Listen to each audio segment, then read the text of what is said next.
What is going on, guys? Welcome back to the channel. Today we're going to be playing the Black Ops Cold War beta, but I'm not going to be playing the game. I'm going to be going through my settings and showing you guys the best settings to use on a PlayStation, and you can then take this over if you're an Xbox player or a PC player when you come to play the game. Obviously it will differ, the settings on PC to console, but the general settings of sort of controller and things like that are the same. So on the Black Ops Cold War beta compared to the alpha, there were a lot of different changes made and implementations put into the beta which were not available in the alpha. So what I'm going to do is go into the settings and show you what I use on my settings, and then of course you can then change and alter them to benefit yourself. Going straight over to the controller setting to start with, we use the sensitivity 6. I personally think it's the best one. I think that it's a bit too quick going any higher and a bit too slow obviously below, so 6 is perfect for me, and my ADS stick sensitivity is on 0.90. Obviously this will differ entirely depending on how you guys want to play, but this is how I feel I get my nukes best, so that's what we're looking at. The button layout I use is stick and move, which effectively means you can jump using your aiming stick. So you just press it down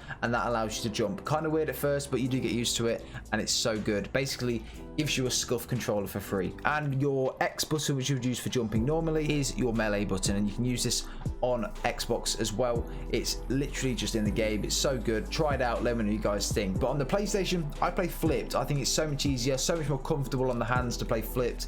On the Xbox, it's probably not the best to do this, but this is just, as I said, my settings for the controller. If you use invert vertical look, you're a psychopath, but I commend you. I can't imagine what it's like playing with that on. Controller vibration, I have it enabled. It doesn't really bother me if it's on or off, to be honest. And then going down to the gameplay bit. So this bit is a little bit, I don't know, I don't really use this as much, but it's worth going over anyway. So obviously the slowdown and strafing aim assist is enabled, airborne mantle behavior automatic, aim down sight behavior hold, steady aim behavior hold, and attack vehicle control mode aim based. Again, I don't really play with these are just how they were when they came on, and they're working well for me. Going to the stick layout, so of course I play on default. There are 4 different options: a southpaw, legacy, or legacy southpaw. They are fairly weird, so as I said, adjust them to however you want to play, but I've always stuck to default. Obviously we've got the left stick minimum max, and then the right stick minimum and max threshold.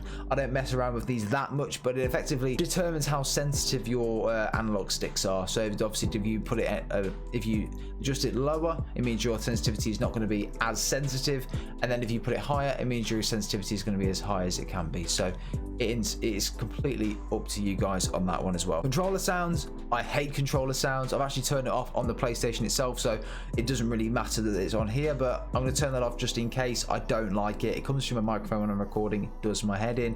Auto move forward, obviously if you've got a faulty stick, you can just automatically move forward. I've done it before, it's all right, it's not brilliant. Auto sprint is disabled for me. Sprint behavior is go to. Effectively means if you hold it, you have to literally hold the button down forward in order for you to sprint, and if you then don't hold it and take the pressure off the thumbstick, you'll stop sprinting. Whereas if it's go to, you press it once, you sprint, and then you stop. That's effectively how it works. I prefer that anyway, it's much better. Sprint cancels reloads. No, it would screw me over so many times, so I've kept that disabled. I'll just double Y or double triangle on the PlayStation, and then my equipment behavior is on hold. Okay, so they're my controller settings that I use on my game, and I've got a couple of nukes already, and that really works well for me. So go try it out.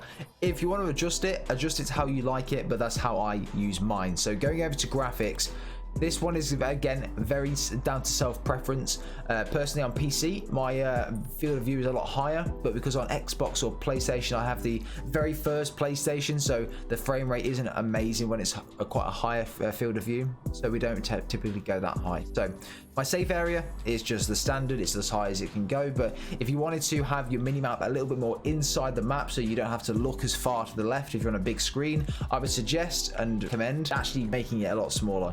It helps a lot. I've done it on previous games, and if you're on a massive TV screen, pull the safe area in, your mini-map comes in more as well, and obviously then you can see more without having to look as far. So little tip. Colorblind type, obviously dependent on if you are colorblind or not. I am not, so I keep it disabled.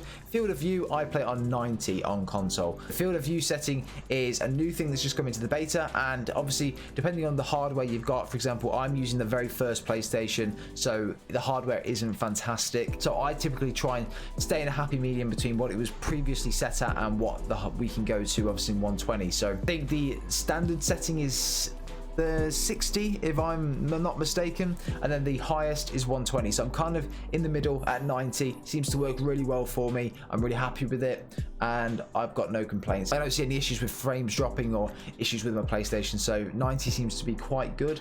So I would recommend trying it out. If not, crank it up to 120, see what it's like.